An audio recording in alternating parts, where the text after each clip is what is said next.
The scent of oil paint and turpentine filled my tiny studio apartment as I stared at the eviction notice taped to my door. 3 months behind on rent. The irony wasn't lost on me. This notice arrived the same day my piece sold for $2.8 million at a private auction in Geneva. Not that my mother would ever know that. Painting won't pay the bills, Alexandra. Her voice echoed in my head, the same words she'd been repeating since I was 16. Look at you, 30 years old, living in a cramped studio, barely making ends meet. Is this what you want from life? If she only knew that the cramped studio was just a cover, that the struggling artist her socialite friends pitted was now the anonymous force revolutionizing the modern art market. But I let them believe what they wanted. Sometimes invisibility is the greatest advantage you can have. I pulled the notice off the door and added it to my collection, 3 years' worth of carefully cultivated evidence of my supposed failure. Every bounced check, every late notice, every disappointment carefully archived to maintain the illusion that my mother had been right all along. My phone buzzed. Marcus, my attorney. The Rothschild acquisition is complete, he said without preamble. You now own controlling interest in the largest private art collection in Europe. The paperwork will be finalized tomorrow. I smiled, glancing at the past due notices scattered across my desk. Any word from the gallery? Construction is ahead of schedule. The Laurent Gallery will be ready for its grand opening in 3 weeks. Your mother's still on the board of the Arts Council, correct? Yes, I replied, remembering her latest lecture about how I was wasting my talent on experimental nonsense, while her friends' children were becoming doctors and lawyers. She hasn't missed a major gallery opening in 20 years. Perfect, Marcus said. The invitations go out tomorrow. Every major collector, critic, and socialite in the city will be there, including the entire Arts Council. I hung up and walked to my window, looking out at the city skyline. Somewhere out there, my mother was probably at another charity luncheon, lamenting her daughter's poor life choices to her perfectly polished friends. The same friends who had no idea they'd been bidding against me at auctions for years. The real studio, my actual workspace, was in a converted warehouse on the other side of town. 40,000 square feet of state-of-the-art facilities where I created the pieces that sold for millions under various pseudonyms. But this cramped apartment, with its second-hand furniture and careful signs of struggle, this was my masterpiece. A perfect performance of the starving artist my family expected me to be. My sister Caroline called while I was mixing paints. Mom's beside herself, she said, her voice dripping with fake concern. The Laurent Gallery opening is all anyone can talk about, and here you are still peddling your little paintings at coffee shops. Don't you want to make something of yourself? I dabbed blue paint onto canvas, phone pressed between ear and shoulder. Not everyone measures success the same way, Caroline. She sighed dramatically. The Arts Council is calling it the most significant cultural development in the city's history. The mysterious owner has apparently acquired some of the most valuable collections in the world. That could have been you if you'd listened to Mom and taken that gallery management course instead of insisting on following your passion. If she only knew that I own not just the Laurent Gallery, but 6 others across 3 continents. That the mysterious owner she spoke of with such reverence was her little sister, the family disappointment. Maybe I'll stop by the opening, I said casually. See what all the fuss is about. Caroline laughed. In what? Those paint-splattered jeans you always wear? The guest list is more exclusive than the Met Gala. They're not letting in random street artists. I let her words wash over me, thinking about the invitation that would arrive at her house tomorrow. Gold embossed, personally signed by the gallery's curator, requesting the honor of her presence at the most anticipated cultural event of the decade. Later that evening, I drove to my real studio in my actual car, not the rusted Honda my family thought I still owned, but a sleek custom-made Mercedes. The security system recognized me immediately, steel doors sliding open to reveal my true world. Inside, massive canvases lined the walls, each worth more than my mother's house. In the center, my latest installation piece was taking shape, a commentary on perception and reality that would debut at the gallery opening. The irony made me smile. My phone buzzed again. This time it was Thomas, my head curator.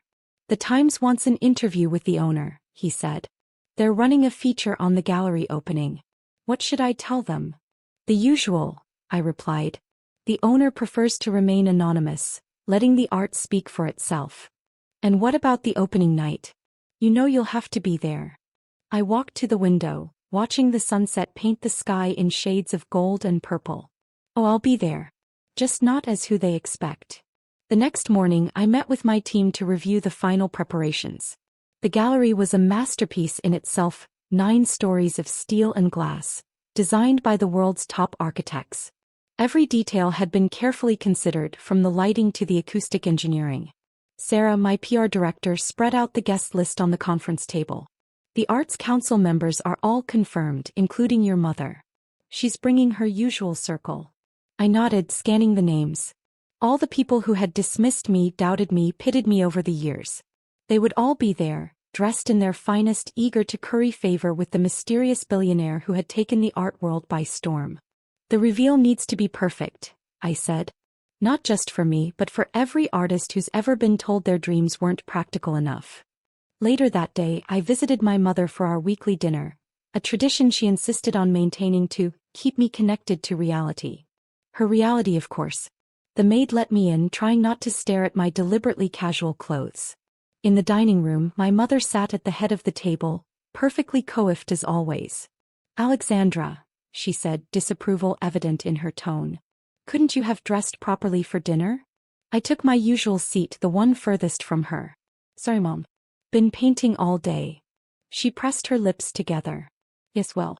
Speaking of which, have you given any more thought to that teaching position at the community center? It's not much, but at least it's steady income. Before I could answer, she continued. Oh, and did you hear about the Laurent Gallery? Martha Williams' daughter is handling the catering. Now that's a sensible career in the arts. I hid my smile behind my water glass.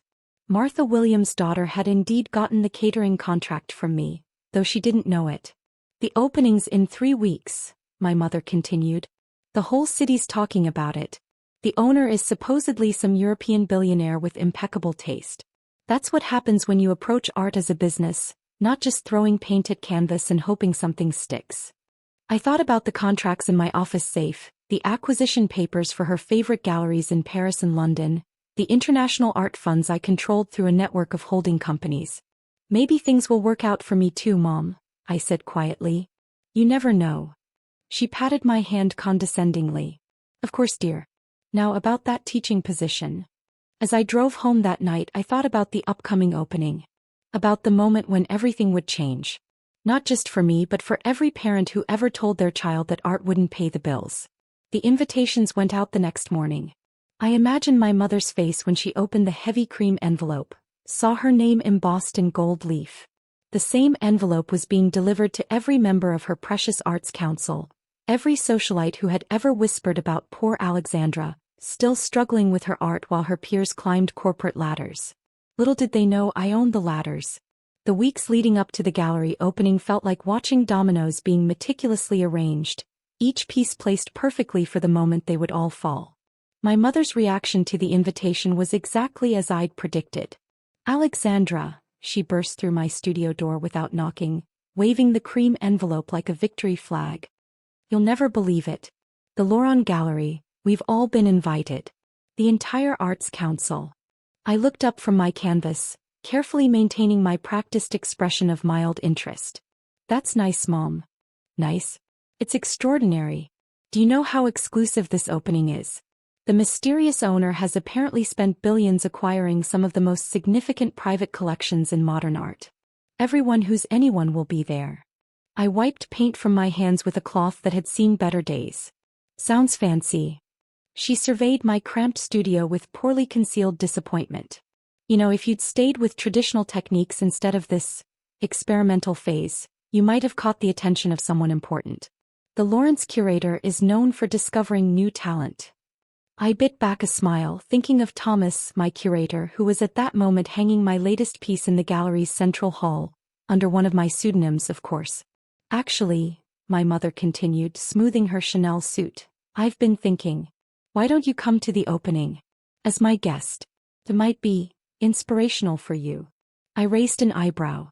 I thought it was exclusive. Well, yes, but I'm sure they'll understand if I bring my daughter. Even if you're not. She gestured vaguely at my paint-splattered workspace, quite at their level. Yet. 2 days later, I stood in my real office 50 stories above the city, reviewing the final guest list with Sarah. The wall of windows offered a perfect view of the Laurent Gallery, its glass facade gleaming in the afternoon sun.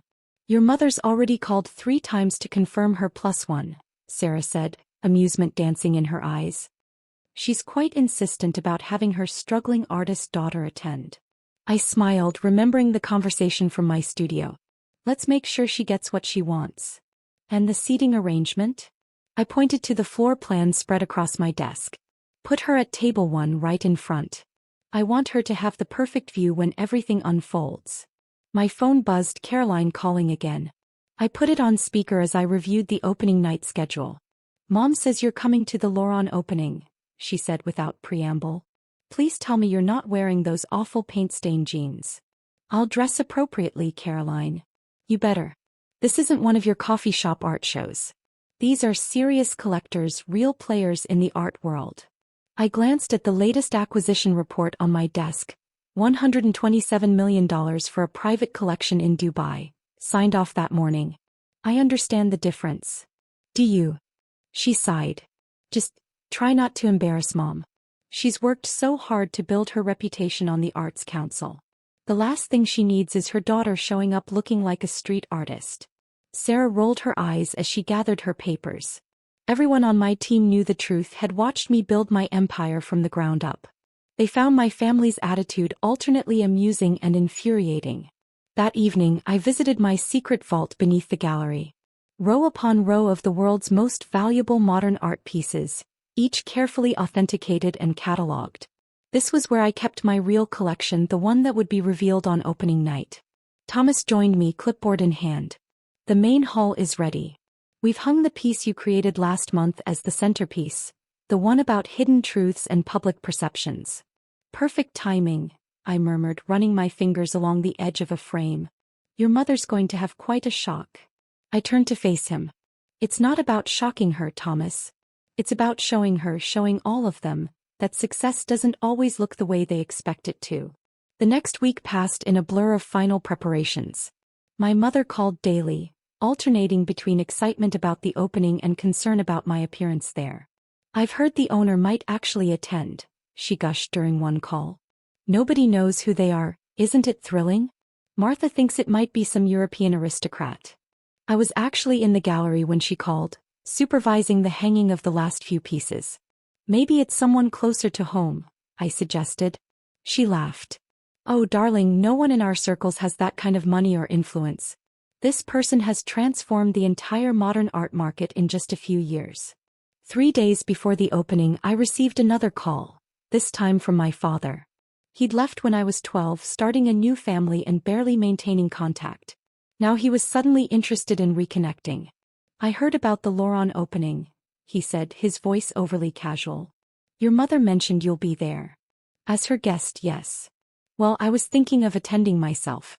Important connections to be made at these events. Maybe we could. He cleared his throat. Maybe we could talk about your future. I know some people in the art world. I thought about the dossier on my desk, a complete analysis of his failing investment firm, the mounting debts he was trying to hide from his new family. I'll be pretty busy that night, I said. But thanks for thinking of me.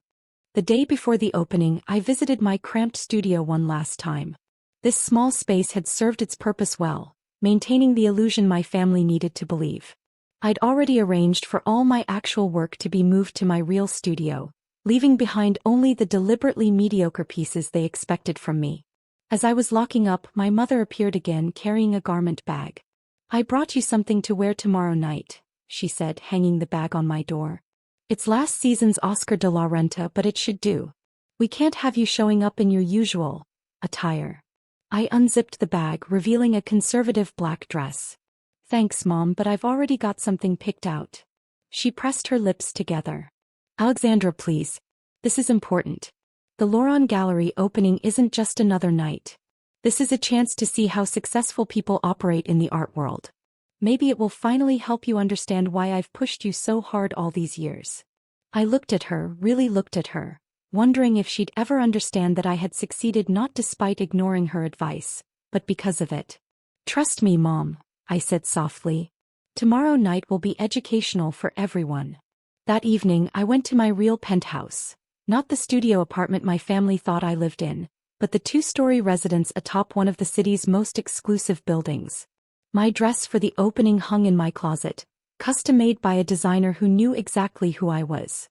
As I stood at my window watching the city lights flicker to life, I thought about the journey that had brought me here. About the years of hiding my success, of letting them believe I was struggling, of building something extraordinary in the shadows of their disappointment. Tomorrow everything would change. The Laurent Gallery would open its doors, and the art world would finally meet its mysterious owner. My mother would finally understand that her daughter hadn't been wasting her life, she'd been revolutionizing an entire industry. But first I had one more role to play. The struggling artist, brought along as her mother's embarrassing +1. The dominoes were set. In less than 24 hours they would begin to fall. The day of the gallery opening dawned clear and crisp.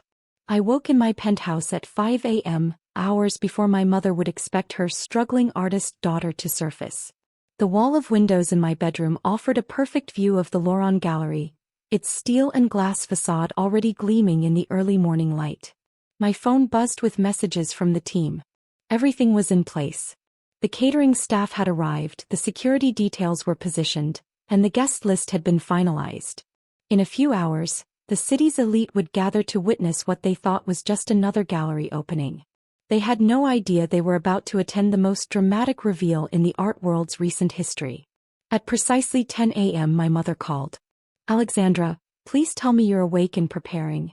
This isn't one of your casual art shows where you can just throw on whatever and show up." I glanced at my reflection in the mirror, already perfectly groomed. "I'm up, Mom." "Good. I'll send a car to your apartment at 6. The opening starts at 7 and we absolutely cannot be late. The Times is covering this and the whole Arts Council will be there." I smiled, thinking of the newspaper's real headline already set for tomorrow morning. Art world shocked, reclusive Laurent Gallery owner revealed as local prodigy. "Don't worry, Mom. I wouldn't miss this for anything." At 5:45 p.m., I arrived at my studio apartment one last time, dressed in deliberately casual clothes. The Oscar de la Renta my mother had brought hung untouched on the door. Instead, hidden in a garment bag was my real outfit for the evening, a custom-made gown that cost more than this entire building. Right on schedule, my mother's car arrived. I got in, greeting her with the same slightly distant smile I'd perfected over years of these interactions. "Oh, Alexandra," she sighed, eyeing my appearance. "Please tell me that's not what you're wearing." I patted the garment bag beside me. "I'll change at the gallery." She pressed her lips together but said nothing. The drive was filled with her nervous chatter about who would be there, which critics were attending, how much influence the mysterious owner wielded in the art world. We pulled up to the Laurent Gallery at 6:30 p.m. The building rose before us like a crystal palace, its 9 stories of artfully engineered glass and steel glowing from within.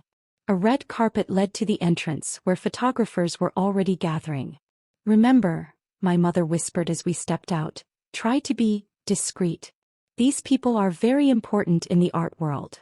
She only knew that most of them worked for me. Inside, I excused myself to change, making my way to the private elevator that would take me to my office suite at the top of the building. Thomas was waiting. "Everything's ready," he said, handing me a tablet showing security feeds from throughout the gallery. "Your mother's been seated at table 1 as requested. Your sister just arrived with her husband and your father's trying to network with anyone who'll listen." I nodded, slipping out of my casual clothes and into the gown, a masterpiece of midnight blue silk and subtle crystalline details that had been crafted specifically for this moment. "The reveal is set for 8:30, Thomas continued. "After the initial reception and just before dinner. Your speech is loaded on the teleprompter, though I doubt you'll need it." I checked my reflection one final time. Gone was any trace of the struggling artist they thought they knew.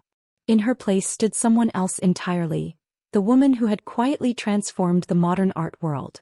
"Is the main hall ready?" Thomas smiled. "Your piece is in place. It's quite a statement."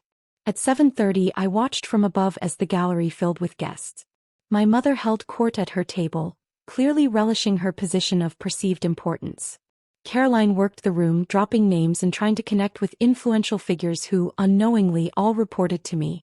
The initial presentations began at 8 o'clock, a series of carefully orchestrated speeches about the gallery's vision and impact on the art world. I could see my mother beaming as her friends whispered and pointed at various pieces, all while wondering about my conspicuous absence. Finally, at 8:25, Thomas took the stage. "Ladies and gentlemen, thank you for joining us on this historic evening. As you know, the Laurent Gallery has transformed the modern art landscape under the guidance of a visionary collector and artist who until now has chosen to remain anonymous." The room hushed. I stepped into the private elevator that would take me to the main floor. Tonight that changes. Tonight we finally introduce you to the person who has not only created this space but has also become one of the most influential figures in contemporary art. I could see my mother leaning forward in her seat, probably already composing the social media posts she'd make about being present for this moment. The elevator doors opened silently behind the stage. "Please welcome," Thomas continued, "the owner and creative director of the Laurent Gallery, and the artist behind many of our most celebrated works." I stepped out into the spotlight. "Alexandra Laurent." The silence was absolute. Then came the gasps, the murmurs, the sound of glass shattering as my mother's champagne flute slipped from her hand. I walked to the microphone, my heels clicking against the marble floor. "Good evening, everyone. Welcome to my gallery." The look on my mother's face was indescribable, a mixture of shock, disbelief, and dawning comprehension. Caroline had gone pale, her husband physically supporting her as she swayed in her seat. "Some of you know me," I continued, "or think you do. You know the version of me that worked in a small studio, that struggled to sell paintings in coffee shops. What you didn't know was that while you were pitying my choices, I was building this." I gestured to the space around us. "Every piece you've admired tonight, every collection you've discussed, every acquisition that made headlines, that was all me. The struggling artist you dismissed? She owns not just this gallery, but 6 others across 3 continents." My father had moved toward the exit, but security, my security, had already closed the doors. "I let you believe what you wanted to believe," I said, my voice carrying clearly through the silent room. "I let you think I had failed because sometimes the greatest power comes from being underestimated." I turned to face the main hall where my latest installation hung, a massive piece titled Perceptions, made up of thousands of small mirrors arranged to create a larger image. From a distance, it showed a simple artist's studio. But up close, each mirror reflected a piece of my empire. "Tonight isn't just about revealing who I am," I continued. "It's about challenging what we think we know about success, about art, about power. And most importantly, it's about showing that sometimes the people you dismiss might just be the ones making history." The room erupted in applause, genuine from those who didn't know me, stunned and mechanical from my family. My mother sat frozen, tears streaming down her face as she stared at the daughter she thought she knew. As I stepped down from the stage, Thomas announced dinner would be served. The crowd began to move, but my mother remained seated, still staring. I walked to her table, stopping beside her chair. "Art won't pay the bills?" I said softly. "Mom, it bought the building." She reached for my hand, her fingers trembling. "Alexandra, I don't understand. All this time I was exactly who I always said I was, an artist. You just couldn't see it because it didn't fit your definition of success."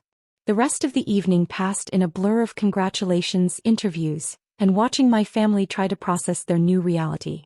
Caroline attempted to explain to anyone who would listen that she'd always supported my art. My father tried desperately to schedule a meeting about family investment opportunities. But my mother just sat there, staring at the empire her daughter had built while she wasn't looking. As the night wound down, I found myself back in my office suite, looking out over the city. Thomas joined me, holding 2 glasses of champagne. "Quite a night," he said, handing me one. I nodded, thinking of all the moments that had led here, every dismissive comment, every pitying look, every time they'd tried to make me doubt my path. "You know what the best part is?" I said, watching the city lights twinkle below. "Tomorrow they'll all finally understand that success doesn't always look the way they expect it to. And maybe, just maybe, some other artist out there will hear this story and realize they don't need anyone's permission to build something extraordinary. The Laurent Gallery still stands as a testament to that truth." And my mother? She finally got her wish. Her daughter's art is hanging in all the best galleries. After all, I own them.